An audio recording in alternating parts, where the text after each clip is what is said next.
بسم الله الرحمن الرحيم. قوله قانون.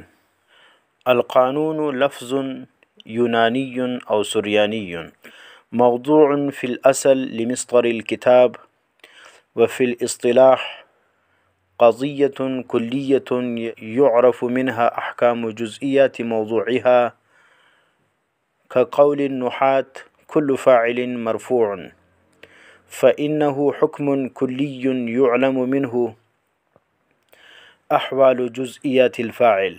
سب سے پہلے ہم اس عبارت کا ترجمہ پڑھیں گے، پھر اس کے بعد اس کا خلاصہ، اس عبارت کا تشریح کریں گے۔ عبارت کا ترجمہ کچھ اس طرح ہے: قولہ یعنی مصنف کا قول، قانون، القانون لفظ یونانی او سریانی۔ قانون یونانی یا سریانی لفظ ہے۔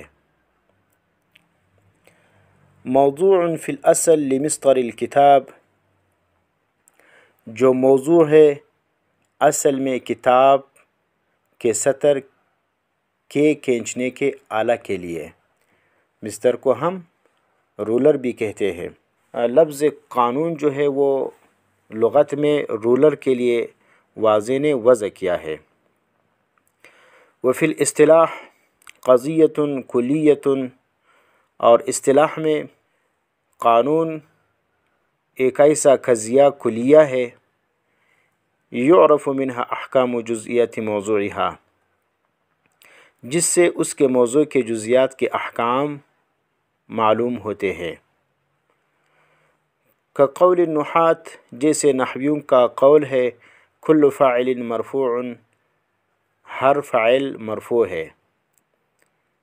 فإنه حکم کلی، اس لیے کہ یہ حکم کلی ہے۔ یعلم منہ احوال جزئیات الفاعل، جس سے معلوم ہوتے ہیں فاعل کے جزیات کے احوال۔ اب ہم آتے ہیں اس عبارت کے خلاصے کی طرف۔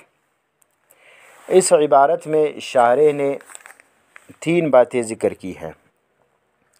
سب سے پہلی بات تو یہ ہے کہ قانون کس زبان کا لفظ ہے۔ شارح نے اس بات کی وضاحت کی ہے کہ قانون یونانی لفظ ہے یا سریانی لفظ ہے۔ دوسری بات، قانون کا لغوی اور اصطلاحی معنی شارح ذکر کر رہا ہے۔ فرماتے ہیں موضوع فی الاصل لمصدر الکتاب،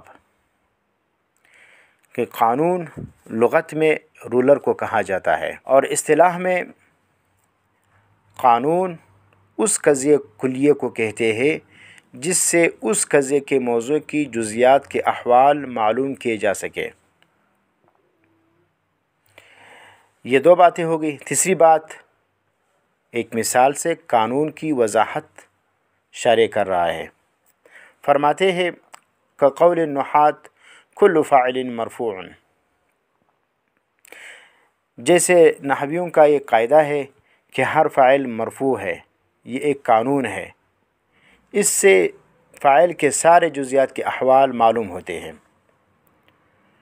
اب اس حکم کو معلوم کرنے کا طریقہ یہ ہے کہ جس جزئی کا حکم معلوم کرنا مقصود ہو اس کو موضوع بنا دیا جائے، یعنی اس کو مبتدا بنا دیا جائے۔ اور یہ جو قاعدہ ہم نے پڑھا کل فاعل مرفوع، اس قضیہ کلیہ کے موضوع کو محمول بنا دیا جائے، یعنی اس کو خبر بنا دیا جائے،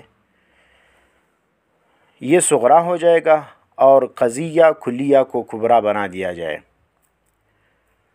جو نتیجہ ہوگا وہ اس جزئی کا حکم ہوگا۔ مثلا ضرب زید، میں زید کا حکم معلوم کرنا ہو تو زید کو موضوع بنا دے، اور قضیہ کلیہ کے موضوع فاعل کو محمول بنا دے، اور کہے زید فاعل، تو یہ صغرا ہوا، اور قضیہ کلیہ کو کبرا بنا دے اور کہے زید فاعل و کل فاعل مرفوع، یہ صغرا و کبرا ہو گیا۔